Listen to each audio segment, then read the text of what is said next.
E aí, como vai vocês? Vamos conversar. Antes da gente conversar, eu gostaria muito de agradecer as curtidas, compartilhamentos e comentários do vídeo passado. Muito obrigado, esse é um espaço para todo mundo. E aí olha minha barba, vamos interagir e deixar isso cada vez mais legal, tá ok?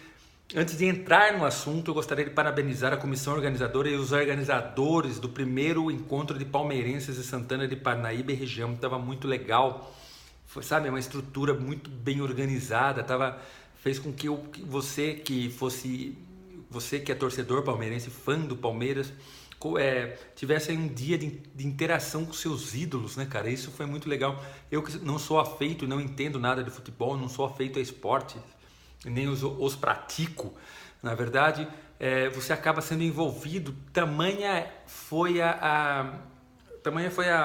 entre aspas, aí, a magia, a interação, a felicidade das pessoas que ali estavam. Isso valeu muito, é um evento que tem tudo para crescer. Eu acho que daqui no máximo 2 anos, isso vai estar gigantesco, sem contar o ano que vem, né? O ano que vem mais um, vai estar gigantesco, vai estar enorme, vai estar em mídia nacional, com certeza, tá ok? Mas agora entrando no assunto de vez, no assunto de verdade, eu queria mostrar para vocês o quão a história é cíclica, quanto as coisas se repetem, né, na história do Brasil. Lógico que a gente vai falar de política, porque afinal de contas estão tendo aí as convenções partidárias, fazendo dos seus pré-candidatos, muitas vezes candidatos mesmo, a presidente da República, atrás do seu voto e da sua confiança. Mas a história está aí para mostrar que as coisas, às vezes elas se repetem, a gente tem que tomar atenção quanto a isso. No último final de semana, Jair Bolsonaro, de um partido nanico, um partido pequeno chamado PSL, se efetivou como candidato a presidente da República e vem aí tomando a atenção e a dianteira, a gente pode falar, aí das pesquisas eleitorais, tá ok? Mesmo que isso ainda não reflita muito o desejo real da população, porque a campanha de verdade não começou, mas é algo a ser levado em consideração. E por que eu estou falando de Jair Bolsonaro? Porque assim como as outras duas figuras importantes da política nacional que eu vou falar, ele também se lança como o cara mais honesto, o cara capaz de corrigir toda essa bandalheira que está o nosso país. E para a gente mostrar o cíclico da história, eu vou jogava lá para trás, na década de 60, onde um cara chamado Jânio da Silva Quadros, com seu jingle fantástico, varre vassourinha, varre a bandalheira, superou seu jingle fantástico e o nome da sua campanha, o Tostão contra o Milhão, superou o candidato então o candidato então indicado pelo presidente na época, pela máquina na época, que era o JK, o candidato Sorriso, que levou a capital do Brasil para o centro-oeste, que fez Brasília, que construiu uma capital em 1000 dias. JK era,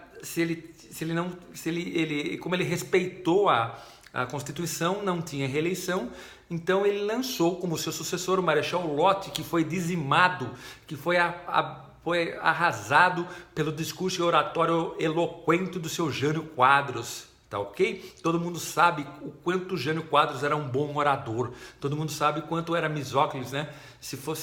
Vou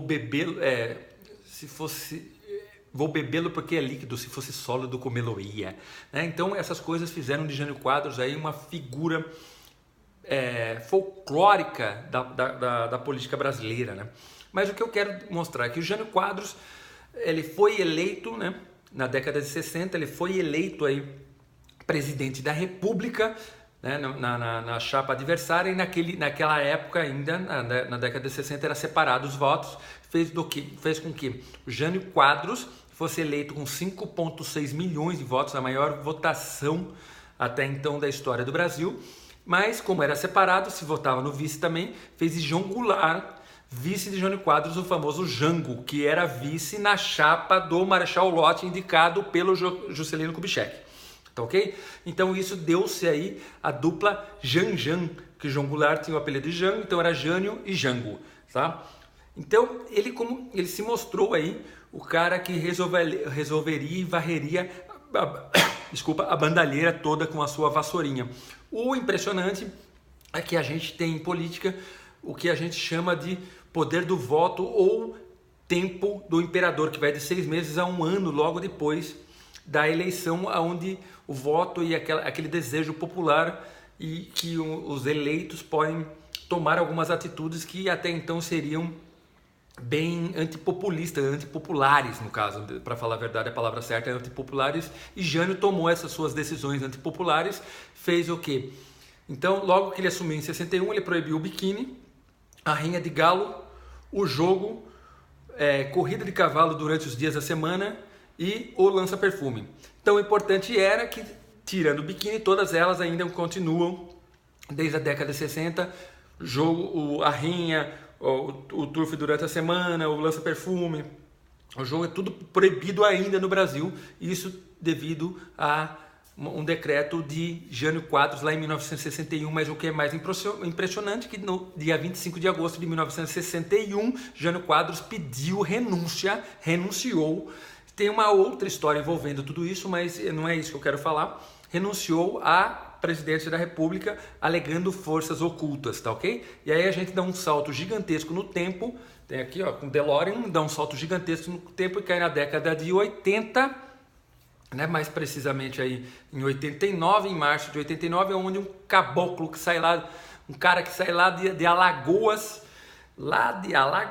num partido nanico e com um apoio da grande mídia, por exemplo, da Rede Globo de televisão, fez da sua campanha a coisa mais efetiva que a gente tem notícias ainda em marketing político.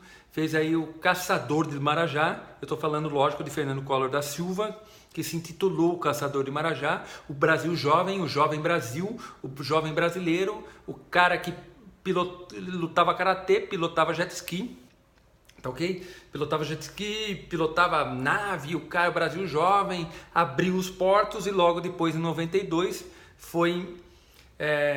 sofreu um impeachment, aí por outras coisas que não cabem nesse vídeo, senão o vídeo fica muito longo, mas da mesma forma que Jânio Quadros era o cara que veio para ser o caçador de Marajá, era o cara que veio para resolver os problemas brasileiros, da corrupção, era o cara que veio que ia caçar as grandes, sabe, não as grandes fortunas, mas os grandes roubos, todas essas coisas todas, se envolveu num lance de corrupção lá da Casa da Dinda e acabou sendo sofrendo impeachment em 92, tá ok? Por que eu estou falando tudo isso, meu Deus do céu? Eu estou falando tudo isso porque a história pode estar se repetindo agora com o cara que parece ser honesto, com o cara que veio de um partido nanico, com o cara que está se lançando no Brasil, assim como o Jânio Quadros, que falava que a campanha dele era pequena, do Tostão contra 1 milhão, ou o cara que vai corrigir, como o Collor, o Caçador de Marajá. Bolsonaro é exatamente essa figura que se repete na política brasileira.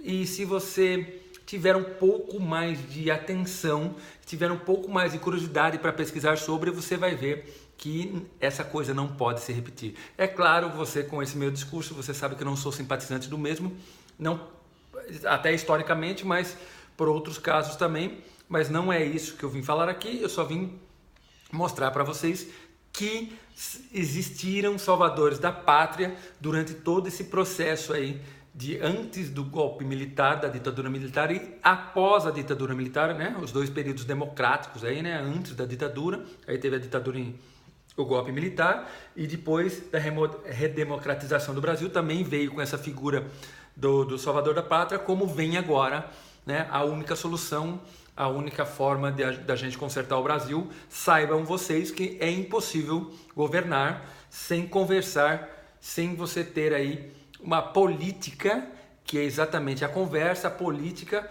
com a Câmara dos Deputados, com o Congresso, com o Senado, com toda essa galera toda. Então, foca seu voto aí também no Legislativo, para que a gente possa ter um Brasil melhor. E relembro vocês, não existem o salvador da pátria. Esse é o meu vídeo, curta, compartilhe, comente. A semana que vem a gente volta. Muito obrigado.